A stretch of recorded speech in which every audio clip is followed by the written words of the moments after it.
Seguimos en nuestro segmento de entrevistas. Andrés Giuseppe es nuestro segundo invitado esta mañana, es economista con quien vamos a hablar de este 2024 que no solamente promete en lo político, sino también en lo económico. Mucha expectativa de un año que ya algunos dicen Venezuela puede crecer entre 8 o 10 puntos porcentuales, pero eso por un lado. La visión positiva es que la economía pueda crecer, pero en la calle el ciudadano tiene la expectativa de cómo esto se traduce en crecimiento del dinero en su bolsillo. Este martes estuvo también marcado, por cierto, por protestas en distintas ciudades del país por el tema salarial, principalmente por parte de maestros y, por supuesto, de trabajadores de la administración pública que no sienten que esa economía, ese crecimiento del que hablan algunas firmas, algunas organizaciones, no se tradujo en su bolsillo.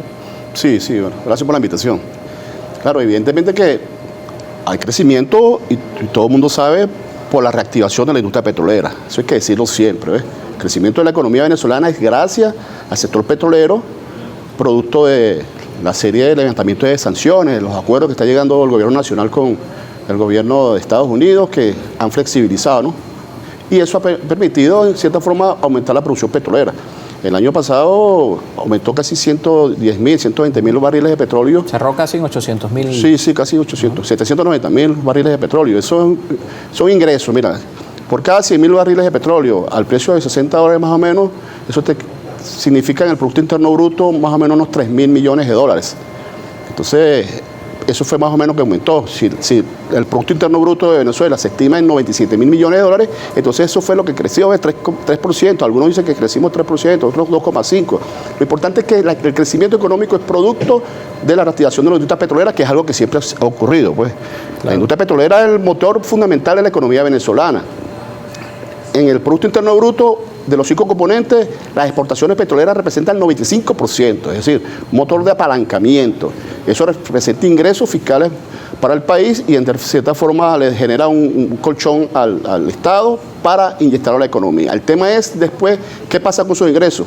¿Cómo se distribuye? Ese es el gran problema que tienen los empleados públicos, los trabajadores, los pensionados, jubilados. Porque cualquiera pensaría que si al Estado le entra más dinero, el gran empleador, que además es el Estado, tendrá mejores capacidades. Entonces hay una categoría en economía que es el que fundamentalmente se discute a nivel mundial en la ONU, en la CEPAL, que son categorías que exigen a los gobiernos garantizar un crecimiento con inclusión laboral. Es decir, que el crecimiento económico signifique mejores remuneraciones, mejores calidad de vida del trabajador, del pensionado, los jubilados, crecimiento con inclusión social. Podemos decir que hubo un crecimiento económico con desigualdad de ingresos, sin inclusión social. Eso es importante decirlo, sin inclusión laboral.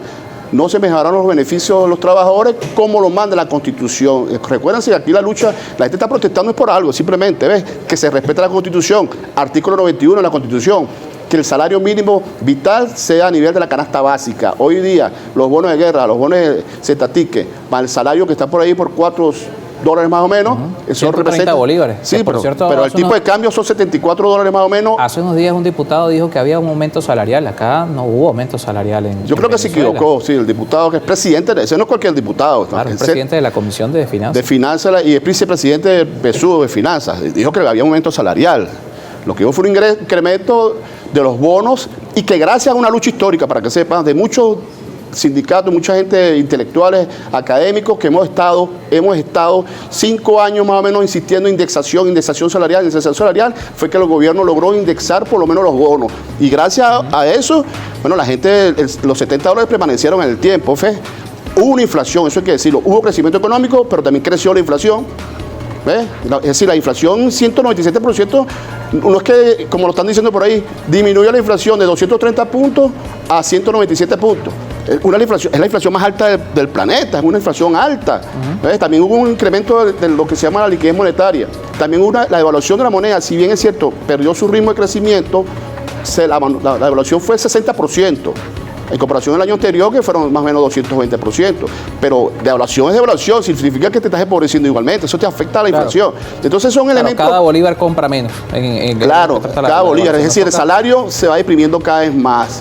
Pero gracias a la indexación, esos $70 se permanecen en el tiempo. La lucha histórica, señores, la lucha en estos tiempos es que se le garantice a sus trabajadores, se devuelva todo todos los ingresos que en cierta forma han perdido el año 2015, que se ha dejado de pagar salario por el orden de lo que establece la Constitución. Claro.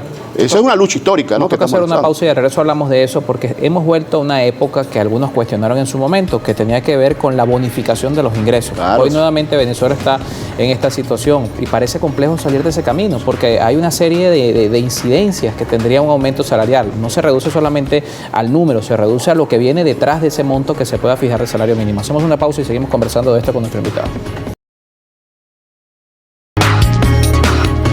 De vuelta con más de Primera Página. Más de 600 días han transcurrido desde que en Venezuela se dio un aumento salarial, y decimos aumento salarial de salario mínimo, que es lo que se establece, y que hoy son 130 bolívares, que comenzaron siendo en su momento 30 dólares. En el momento que se dio ese aumento salarial, hoy al tipo de cambio oficial es algo cercano a los 4 dólares. Decíamos que si bien se han dado estas modificaciones, estamos nuevamente en un contexto donde la bonificación del salario es algo que algunos se cuestionan, pero parece complejo salir de este camino, entendiendo que volver a los salarios implica la revisión de los pasivos, tiene una serie de incidencias importantes que no es solo para el Estado, es para el privado también que corresponde, ¿no? Claro, sí.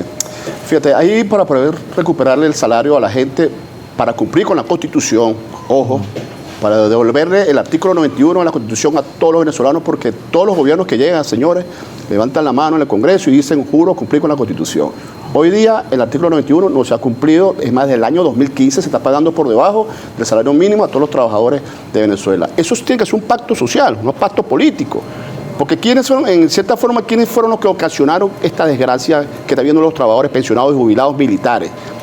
El sistema político venezolano, que no se pusieron de acuerdo para desarrollar el país, se pusieron a pelear, derecha, izquierda, ultraizquierda, todos enfrentados y autodestruyeron este país. Bueno, y la víctima, ¿quiénes son? Los trabajadores. Eso hay que decirlo siempre. Entonces ellos tienen que resolver este problema. El presidente Nicolás Maduro dijo que los culpables de que el salario sea menos de 4 dólares es la oposición. Entonces la oposición dice que es Nicolás. Entonces ese es el sistema político que tenemos nosotros.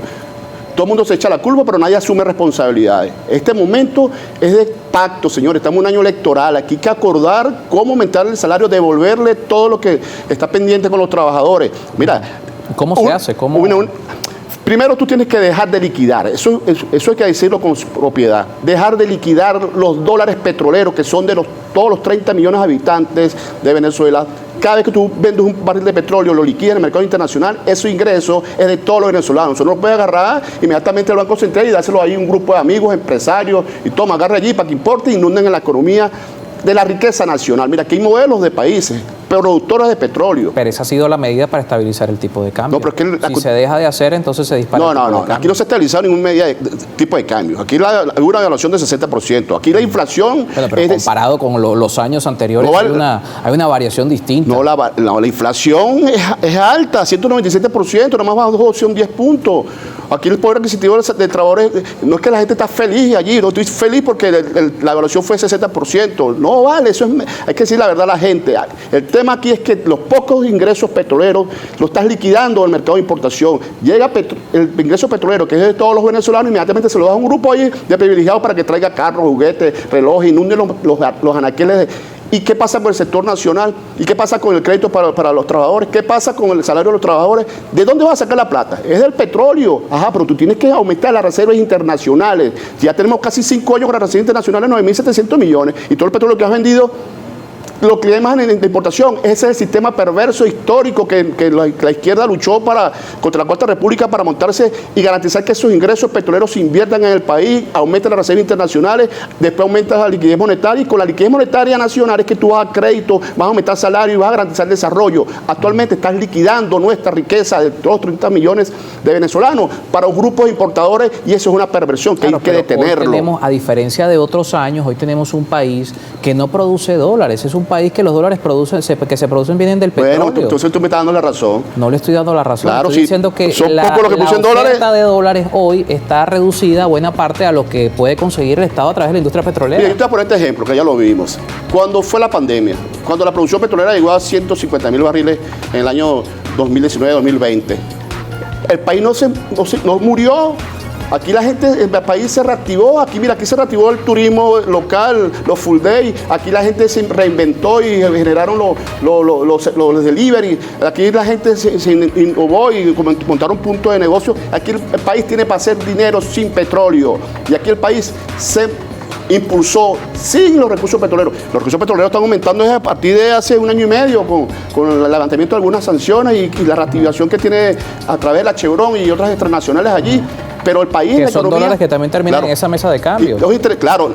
No, terminan esa mesa de cambios a partir cuando están llegando, porque sigue liquidando. Tú tienes que generar fondos, señores, como hacen los países avanzadas petroleras, como Noruega, Qatar, Arabia Saudita, como Emiratos Árabes Unidos, Kuwait. Ellos tienen fondos petroleros, fondos de pensiones, lo llaman fondos soberanos, fondos de ahorro e inversión. Es con la reserva internacional creciendo, ese es el activo que te va a respaldar todos los bolívares que tú vas a lanzar en la economía. Y el que quiere crédito, señores, ojo, el del petróleo, tú tienes que decirle, bueno, Polar, ¿tú quieres petróleo? ¿Tú quieres, disculpa, divisas del petróleo? Bueno, te lo vas a prestar, toma un crédito, pero tú vas a devolver ese dinero en 6 meses nuevamente a las reservas internacionales. Eso sí es mantequilla que tú agarres. Bueno, mira, Nicolás vendió 100.000 barriles de petróleo, dámelos para acá y te doy bolívares devaluados. ¿Y los dólares? No, eso lo agarro yo y los fugo y hacen lo que... Esa destrucción de los ingresos petroleros, de la riqueza petrolera, hay que detenerlo. El que quiera dólares de petróleo tiene que hacerlo en crédito y reactivar el aparato productivo, pero vean acá, a fin de cuentas, así fue que se desarrolló Singapur, Hong Kong, todos esos países. El Estado financiaba, le daba dinero, dólares a los empresarios, pero reclamaba producción. ¿Dónde está ahí la riqueza? Bueno, claro, quédate con las ganancias, pero abre el capital. Hay que revisar el encaje legal también. Claro, de las medidas. también todo eso. Esa es parte de la propuesta que hay que reimpulsar. Es una discusión que nos da para otro espacio también. Claro. Andrés Giuseppe con nosotros. Gracias por acompañarnos esta mañana, economista.